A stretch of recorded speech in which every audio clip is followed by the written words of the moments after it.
Hello my friends, it's old Dick Blackshack with my increasingly peppery beard. It's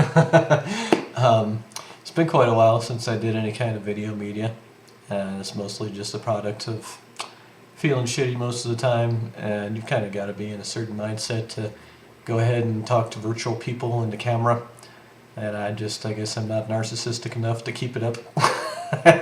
It's got to be a concerted effort for me. But anyway, I wanted to because I've been much more successful getting Patreon backers for this Killer Instinct emulator than I expected. I figured I owed it to you folks to just give you kind of a roadmap of plans and give you some idea of how I'm going to get there, how much work I think it's going to take, and all that. And I figured it would be easier to do that as just kind of a stream of consciousness dump than trying to write it all up and structure it properly. And this very much will be completely unstructured, so I'm probably going to miss thinking about some vital components and stuff like that. But I'll give it a shot. And so, first off, we have the MIPS 3 emulator, and that thing, like I've said in some of my social media posts, is a product of a very experimental set of techniques that I'm trying out to basically milk as much performance as is humanly possible out of an interpreter without relying on any kind of ahead of time compilation or any kind of dynamic recompilation or anything like that. And so that's the bit that I am going to keep closed source, at least for quite some time, because I really intend to force companies to pay me for it. And like I said, I don't have any clients lined up that I know for sure will do that, but once we get into a state where PS2 emulation is quite in demand, which is probably not too far away, I think that this core will be kind of a building block for the main CPU of the PS2, and it's going to give similar performance characteristics to that thing. And right now, as far as I know, there is no PS2 solution that does not use Dynarec, does not require any kind of custom tooling to insert, AOT hooks or anything like that, and just runs fast as hell right out of the gate, completely automated. And so I think that would be commercially quite lucrative for people to not have to pay for all that per title engineering effort that usually goes into making a PS2 title viable in terms of emulation performance, at least on the current crop of consoles, because that's just the way it is. It's pretty hard to make something that doesn't have any kind of Dynarec or AOT, and the Dynarec part is basically forbidden. In case anybody doesn't realize that, it's forbidden by most of the first parties. Microsoft, Sony, they won't let you do it. They won't even do it themselves at this point. Nintendo won't let you do it. They are doing it for first-party Nintendo 64 emulation on the Switch, but I've tried to get permission from them to do it myself in commercial products, and they have summarily denied me. So I think Nintendo might be a little more wiggly on there. If you're a really big publisher, you've got some clout, you might be able to push them into it, but generally you shouldn't be unless you've got permission ahead of time, because you do work for a big fat asshole. You shouldn't be designing anything under the assumption that you're going to get any kind of Dynarec or JIT or whatever. Sorry, my throat's being really terrible today. But anyway, so that's kind of the goal for the MIPS interpreter. And one of the MAME devs was kind of being really vicious. Somebody linked me to this Reddit post, and he gets, he's telling me, oh, there's no way that this guy is more accurate than the MAME core. I'm like, whoever at MAME, whichever MAME developer actually wrote that thing, I'm sure is completely aware of all these timing inaccuracies. And I'll tell you what, they don't get publicly butthurt and attack people for doing better, because whoever actually wrote that thing probably has humility and does not have narcissistic personality disorder, and is probably fine. And like, oh yeah, that could definitely use some improvement. That's the stance I'd take if it were mine, but we can't all get along, can we? So anyway, this guy was quite an asshole, and he was kind of made things personal and accused me of just doing this for money or something.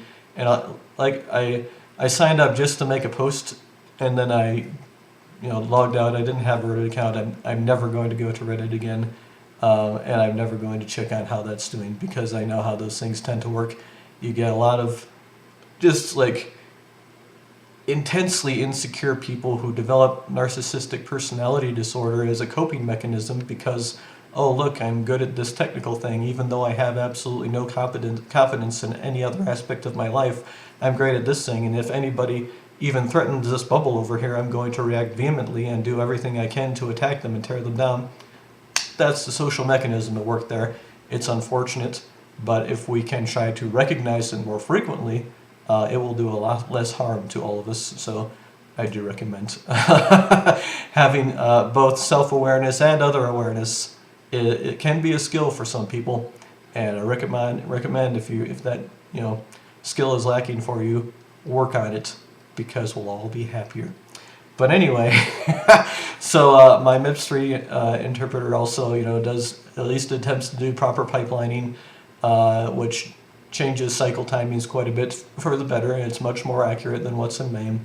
And that is not at all a knock on MAME. Like I've said many times, MAME is great, and it's been a great reference for me, not just for this, but for a whole bunch of other products I've worked on. And I've used the MAME debugger to debug games and do the usual bullshit for ROM hacks and legal edits and stuff like that.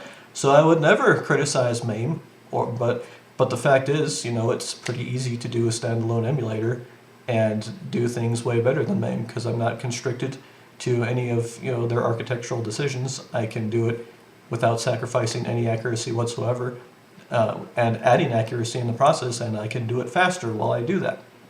That's just a fact.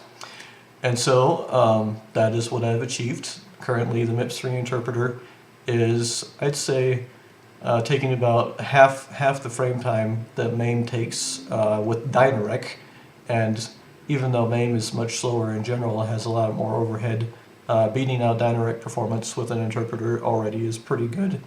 And I think, as I also discovered, because somebody else stirred up a bit of controversy, which, I mean, I'm glad that this got big enough for people to crawl out of their caves and start attacking me for really no good reason, just to be cynical dicks and try to cause trouble for somebody who seems to be succeeding. And they don't see it that way, of course. Basically, this is all just, when you have narcissistic personality disorder, you don't really have that self-awareness that tells you why you're doing a thing. You just feel an impulse to do it. You feel an impulse to tear somebody down and attack them. And there are a lot of people like that, and it's just something you have to deal with. But anyway, somebody else was kind of being shitty and attacking my credibility and saying, you can't say this is best, what about the Code Mystics emulator? And that led to the Code Mystics people chiming in with their own Twitter accounts, and saying, well, our frame times on this 1.2 gigahertz ARM processor are around 4 milliseconds actually. So I'm like, okay, I'm confident that I could actually beat those times on that processor with my current methodology. And I'm excited enough, I'm pushing it enough that I intend and want to get there. It's not even necessarily required for, for anything tangible anybody might end up wanting to do with this emulator, but I'm going to make this MIPS 3 core, as damn good as it possibly can be, and I'm going to build into something that I can hopefully make a foundation for PS2 emulation and some other interesting things in the future. And the goal there is, again, I'm going to try to do it, just as accurate or more accurately and much faster than anybody else. And when it comes to performance on these, current generation and even probably next generation consoles, it's going to be quite important when it comes to emulating a lot of these platforms. And there's certainly going to be a need for it, or publishers are going to start wanting to milk the nostalgia for kids that grew up with the PS2. And PS3 is next. By then, I'm sure we'll have, reasonably more hardware to work within those constraints. But right now, MIPS is my focus for a lot of things. And so, yeah, I will be developing this thing into the most blazingly fast interpreter I have ever seen. I won't claim that it's the best one in existence. It could be, but if I say it is, oh, you bet people people are going to try to stir up controversies. I'm sure some MAME developer that hasn't actually contributed meaningfully to a MIPS core will get very angry about it. But that said, I think that's pretty much in the bag. it's doing great, it's performing great, it seems to be extremely accurate, and I have largely been using for like perceptual evidence. I've been referencing MAME, I've been referencing YouTube videos and stuff, but I do have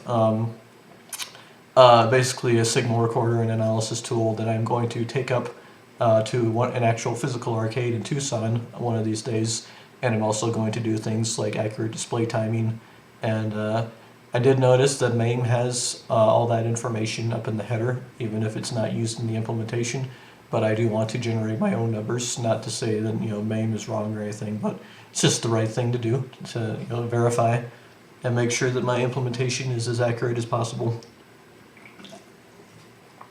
And that will also be quite important for the DCS and ADSP implementation that I'm currently working on, and I want that to be as accurate as possible, and I'm also finding interesting ways to make that super fast so that it barely contributes to the frame time. Excuse me. So that's what's going on right now, and actual like figuring out if there's any kind of interesting properties to the DAC and that thing that I can emulate that nobody else might be emulating right now. That's also on the agenda. I mean, like, again, there's so much criticism from people being like, you can't possibly make this better. It's like there's like blatant room for improvement. Is that improvement going to make or break anything? No. The emulators that are out there are generally usable and people enjoy them. And I'm not saying they shouldn't. I'm just saying my goal is to make the best thing, so I'm doing everything I possibly can to do that. And so once that's done, I will probably continue to focus back on making the MIPS interpreter even faster. I've got some general boilerplate type stuff to do in terms of just emulator presentation. Maybe I'll make like a fancier background for this instead of just having it be a recolored big Pimu. So some other like little presentation details, and after that I think it will probably be in a pretty good beta test state, and once I get there I'll release it as a Patreon exclusive initially, and I'm sure at some point I'll extend it to the general public. And I'm also looking into better networking, because Steam has proven rather difficult for getting emulators up there. They're still like shitting around with Big Pimu, and that's been in review for like 3 months now, I think. And so I don't really have any intention of even trying to get a Killer Instinct emulator up there, because it's even more narrow in scope, and I doubt they'd be receptive to something that emulates like 2 games or whatever. And so I've got it on my list to look into a lot of different potentially NAT punch-through technologies, excuse me. I did look into just using IPv6 and was kind of annoyed by the fact that even on my own router, IPv6 is just disabled by default. And of course, IPv4 mapped to IPv6 doesn't actually tunnel through correctly or anything, so it's not going to give you any of the benefits of IPv6, so you can't really use it effectively for NAT punch-through. And that means that if somebody's hosting on an IPv6 socket, the other person's also got to have IPv6 enabled, and we can't expect people to have to go into their damn routers and enable things, and the support for it is just not good enough. It's not unified enough for me to really just do that as the thing. So you've got to look into a whole bunch of different NAT punch-through solutions and potentials, and it's a big pain in the ass. So I think I might just look into the Good Old Games Galaxy SDK. I haven't actually looked at that at all yet, but my understanding is that it does handle all this stuff for you. And hopefully that's just free, like that's kind of the Good Old Games mantra. Hopefully it's free, doesn't require any kind of paid developer account, but I guess I'll find out when I start looking into that. But basically the idea is I want to make sure that I have a nice friendly networking system in there for people to play multiplayer, because right now, you've got the usual enter a domain name or IP, you can host and connect, but that generally necessitates people handling their own port forwarding and such, which back in my day, you expected to do that, but today apparently nobody knows what the hell that means, so, so I'm trying to make it a little friendlier by default. Then beyond that, there's the scripting stuff that I have planned, the enhancement stuff, and once I do a little more reverse engineering of the ADSP code, I think I'm going to be able to pull off some pretty cool shit with stereo, and I think that'll actually really enhance the game. How deep I have to go kind of depends on how complex the decoding is, especially for the music tracks and whatever mixing might be going on in software. And really, I haven't gotten far enough to analyze any of that too effectively yet. But yeah, I even if it's an insane nightmare mess, I'm sure I can. With enough hours, I'm sure I can still pull it off. But yeah, I think once all is said and done, this will be pretty freaking awesome. And don't listen to the haters, because I got enough attention that they started coming out of the fucking woodworks. And regardless of what they say, there is much room for improvements. And yeah, the Code Mystics emulator is great, and I'm sure in terms of user perception, I'll be on parity with that thing in a lot of ways. But of course, all these enhancements and these new options, and even I think I'll probably do some gameplay tweaks, rendering enhancements, sound audio enhancements. So when you stack all that stuff on top of an emulator that is designed to be perfect, and I am going to evaluate Run Ahead. I'm not convinced that it will make a great deal of difference for a game like Killer Instinct, where I expect that you don't really have any delay frames in between input and response to input. That's another thing that I'm going to do on actual hardware, is do a very detailed timing analysis. As well as in my emulator, I can see how many latency frames are in the actual software itself, which I suspect there are none, but you never know. There could be some delay built into the actual animation system or something that you might benefit from circumventing. So that's another way in which I'm looking into trying to minimize the amount of input latency as well as possible, which a lot of people are under the impression that software emulators automatically mean more input latency. And there is truth to that to a degree, because you have to worry about, the device and driver on the input side, and whatever latency that adds on top of whatever the API is doing to poll might add more latency. And then once you get that input, you have to complete the frame as fast as possible and try to submit that frame as close to the vsync boundary as possible, so that you can try to straddle those timings to try to basically minimize the time from press to visible result on the screen. And Run Ahead kind of circumvents any latency in the software itself, or it helps you to circumvent that latency. And so I am skeptical how much that will help in a fighting game like Killer Instinct, where there is probably little to no latency, but like I said, I will look into it in case it does help. And beyond that, currently the emulator uses generally it's got a direct input plugin, it's got an SDL2 plugin, and the SDL2 plugin should be maybe more flexible for you if you want to mess around with different APIs, or even potentially device drivers, depending on the driver API support for whatever you're using. Stuff like that. It should give you a reasonable amount of flexibility. If there is any, one of these native Windows APIs that provides super low input latency beyond what I'm doing, I can look into that, but I kind of doubt it. Like direct input is usually just emulated effectively by one of these newer low-level APIs anyway. And because of the nature of the thing, when you pull, depending on when you pull, as long as you pull as close to when the emulated title needs that input as possible, you're generally not going to have to deal with a lot of input latency, or it's not going to make a great deal of a difference, if any, to these other APIs. But that is completely device and driver dependent, so there are cases where it could matter for some people with some things. And maybe because I know fighting game fans get super crazy about that shit, I'm pretty sensitive to it myself, but I mean, I'm not as sensitive as some people. So like, if things happen within, I don't know, like a frame of me pushing a button, then that's great for me.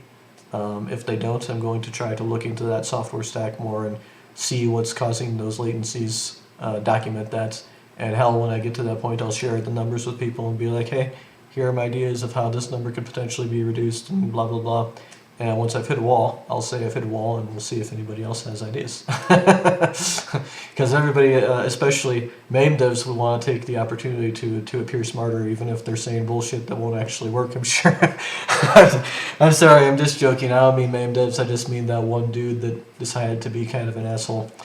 But anyway, once all that stuff is done, I think this will be, pretty objectively the best Killer Instinct / Killer Instinct 2 emulator anybody could ever hope for.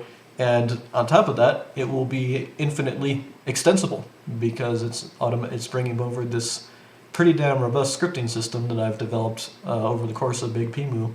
And you can look at that thing, you can see that it's like I implemented multiplayer in Alien vs. Predator with this scripting system, and this is a game that does not have any multiplayer, much less client-server multiplayer with up to like 32 players, I think I set the max at.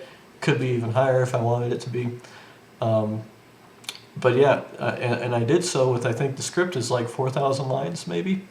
It's extremely powerful, and it's designed to try to help and automate all those common tasks that you find yourself needing to do when you're reverse engineering a game or enhancing a game that you don't have source code to.